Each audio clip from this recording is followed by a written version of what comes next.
السلام علیکم ورحمۃ اللہ وبرکاتہ۔ دنیا کا سب سے خوبصورت ترین شخص ہے وہ جسے مشکل میں آواز دینا آسان ہو، جو آپ کا مان رکھنا جانتا ہو، جو آپ کے ہر مشکل میں کہے کوئی بات نہیں میں ہوں نا، جو آپ سے کبھی نہ تھکے، جو آپ کو سمجھے۔ ملازم بڑا ہی تابع دار تھا، مالک نے خوش ہو کے اس کی 5,000 تنخواہ بڑھا دی۔ تابع داری میں فرق نہیں آیا، لیکن وہ بہت زیادہ مشکور بھی نہیں ہوا۔ مالک کو بڑا غصہ آیا کہ میں نے اس کی تنخواہ بڑھائی، لیکن یہ ہے کہ اچھے سے شکریہ بھی ادا نہیں کیا۔ اس نے اگلے ماہ تنخواہ 5,000 کم کر دی۔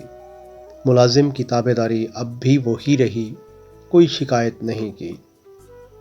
مالک نے اسے بلوا بھیجا اور کہا، بڑے عجیب انسان ہو، میں نے تمہاری تنخواہ 5,000 بڑھائی، پھر کم کر دی، تم جوں کہ توں رہے، یہ سب کیا ہے؟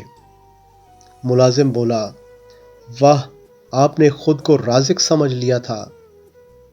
میرے ہاں بیٹا پیدا ہوا تو اس سے اگلے دن آپ نے تنخواہ 5,000 بڑھا دی۔ میں سمجھ گیا کہ جس خالق نے بچہ دیا اسی نے رزق کا انتظام بھی ساتھ ہی کر دیا ہے، سو اسی کا شکریہ ادا کیا۔ پھر جس دن آپ نے تنخواہ کم کر دی، اسی دن میری والدہ وفات پا گئیں۔ میں نے جان لیا کہ وہ اپنا رزق اپنے ساتھ لے گئیں، سو تب بھی اللہ کا شکریہ ادا کر کے مطمئن رہا۔